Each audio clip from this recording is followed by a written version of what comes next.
Hello guys, welcome back to my channel. ये video class 8 के लिए है, जिसमें आज हम लोग खंड खा को गा को डिस्कस करेंगे।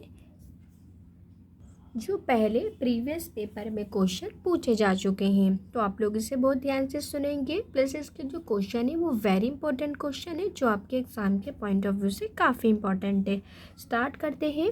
क्वेश्चन नंबर 6 फिफ्थ में ऑलरेडी सॉल्व करवा चुकी हूँ। निम्नलिखित गद्यांश को पढ़कर पूछे गए प्रश्नों के उत्तर दीजिए। तो सबसे पहले स्टूडेंट्स, हमेशा की तरह हम लोग क्वेश्चन को रीड करेंगे। ये गद्यांश किस पार्ट से लिया गया है, तो आपको ये बताना है जो गद्यांश दे रखा है वो किस पार्ट से दिया गया है। बेसिकली आप इसे थोड़ा बहुत देखो तो यहाँ बांस की बात की गई है, तो ऑब्वियसली एक ही चैप्टर इससे रिलेटेड, बांस और सांप। तो ये 1 मार्क्स का है। आप क्या लिखोगे, ये गद्यांश बांस और सांप से लिया गया है। सेकंड क्वेश्चन पढ़ते हैं स्टूडेंट्स, बहुत ध्यान से सुनना है, ये काफ़ी इम्पोर्टेंट प्रीवियस क्वेश्चन है। लहरों का गीत किसके लिए है, तो हम इसको पढ़ते हैं। हमारा ये गीत उन साहसी लोगों के लिए है जो अपने प्राणों को हथेली पर रखे हुए घूमते हैं। चतुर वही है जो प्राण की बाजी लगाकर जिंदगी के हर खतरे का बहादुरी से सामना करे। तो बहादुर लोगों की बात की गई है जो अपनी ज़िंदगी को, अपने प्राण को बाजी पर लगाकर हर खतरे का सामना करते हैं। जो निडर ओ निडर बास, शत्रु से लड़ते हुए तुम अपनी कीमती रक्त बहाया है। यानी तुम्हारे इतने दुश्मन है, जब तुम लड़े हो तो तुमने अपने कीमती रक्त को बहाया है। पर वे समय दूर नहीं है जब तुम्हारे खून की एक एक बूंद जिंदगी के अंधेरे में प्रकाश फैलाएगी। तो बताना है वो दिन दूर नहीं है, बोला गया है, जब ये तुम्हारे अंधेरे से भरे जीवन को प्रकाश में चेंज कर देगी और साहसी बहादुर दिलों में स्वतंत्रता और तुम्हारे प्रकाश के लिए प्रेम पैदा करेगी। तो स्टूडेंट्स, क्वेश्चन में बोला गया है लहरों का गीत किसके लिए, तो ऑब्वियसली बहादुर लोगों की बात की गई है। तो आप लिखोगे लहरों का गीत बास जैसे साहसी और बहादुरी लोगों के लिए है। बास के बारे में क्या बताया गया है, तो बताया गया है वो एक नीडर है, एक बहादुर पक्षी है जो दिलों में स्वतंत्रता और प्रेम का प्रकाश पैदा करना सिखाता है। जो अभी लास्ट लाइन में गिवन था, बहादुर दिलों में स्वतंत्रता और तुम्हारे प्रकाश के लिए प्रेम पैदा करेगी। ये 2 मार्क्स का था स्टूडेंट्स। अब क्वेश्चन नंबर 7 शुरू करते हैं। वेरी इंपॉर्टेंट, आप इसे बहुत ध्यान से सॉल्व करेंगे। निम्नलिखित काव्यांश को पढ़कर पूछे गए प्रश्नों के उत्तर दीजिए। तो आप लोगों को सबसे पहले क्वेश्चन पढ़ेंगे, कविता का नाम लिखिए, और आप थोड़ी बहुत लाइन से हिंट लेंगे ये कौन सी कविता से हो सकती है। कि वे है टूटी सी चानी हथी, ऑब्वियसली 1 वर्ड में ही पता चलता है कि ये सुदामा चरित से लिया गया है। तो आंसर है सुदामा चरित। 1 मार्क का था, इसलिए आप इसे 1 वर्ड में लिख के छोड़ देंगे। सुदामा की झोपड़ी किस में बदल गई है, तो आप लोग बताएंगे कि जो सुदामा की जो झोपड़ी थी वो किस में बदल जाती है, सोने के महल में बदल जाती है। सुदामा की झोपड़ी सोने के महल में बदल गई। सुदामा पहले कहाँ सोते थे और बाद में क्या बदलाव आया, तो जाहिर था कि पहले वो कठोर भूमि पर सोया करते थे। पाँव उनके नगन होते थे और वो किसी सख्त कठोर भूमि पर रात काटते थे।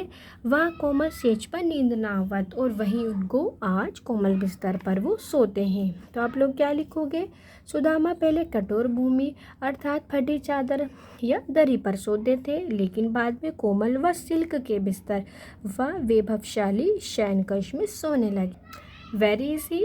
आगे बढ़ते हैं। किन्हीं 3 प्रश्नों के उत्तर लिखिए। स्टूडेंट्स, ये 6 मार्क का है, यानी आप लोगों को 3 प्रश्नों के उत्तर देने हैं, लेकिन यहाँ टोटल 4 है, तो मैं आपको 4 आउट ऑफ 4 ही समझाऊंगी। स्टार्ट करते हैं। दूध की तुलना में श्री कृष्ण कौन से खाद्य पदार्थ को अधिक पसंद करते हैं। Very easy.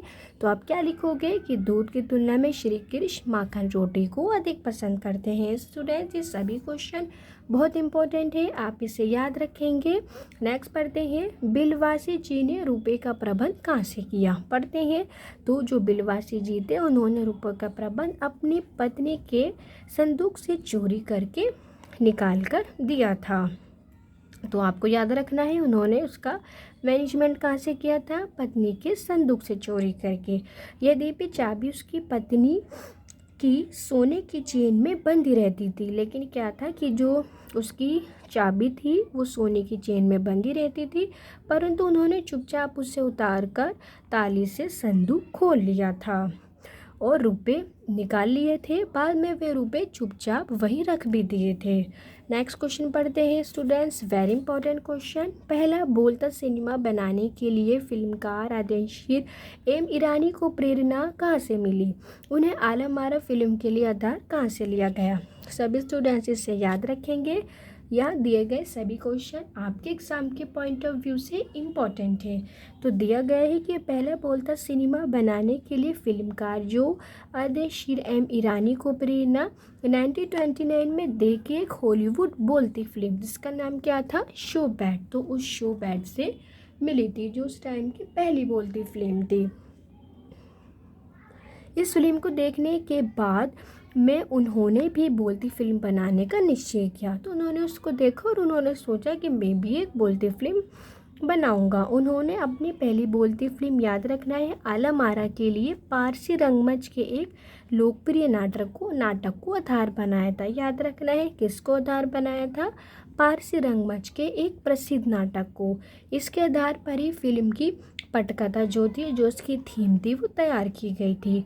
नाटक के कई गाने जयो के तयो ले लिए गए, यानी जो सॉन्ग थे वो as a same as it is ले लिए गए थे। वेरी इंपॉर्टेंट स्टूडेंट, ये सभी क्वेश्चन आपको याद रखने हैं। नेक्स्ट पढ़ते हैं, हाइड्रोजन व ऑक्सीजन को पानी में अपना पुरखा क्यों कहा है? वेरी इंपॉर्टेंट, आप क्या लिखेंगे? हाइड्रोजन और ऑक्सीजन को पानी ने अपना पूर्वज इसलिए कहा है क्योंकि जो उसका जो जन्म है वो इन्हीं की रसायनिक क्रियाओं के परिणाम स्वरूप हुआ है, यानी इनकी जो रसायनिक क्रिया है उसके रिजल्ट से उनका जन्म हुआ है। उन्होंने आपस में मिलकर अपना प्रत्यक्ष अस्तित्व गंवा दिया, यानी वो आपस में मिल गई और उन्होंने अपने अस्तित्व को गंवा दिया और पानी को जन्म दिया। तो यहाँ से कुछ इम्पोर्टेंट क्वेश्चन होते हैं कंप्लीट। आगे कुछ और भी इम्पोर्टेंट क्वेश्चन है जो मैं अपनी नेक्स्ट वीडियो में आपको समझाऊंगी। तो thanks for watching and best of luck for your exam.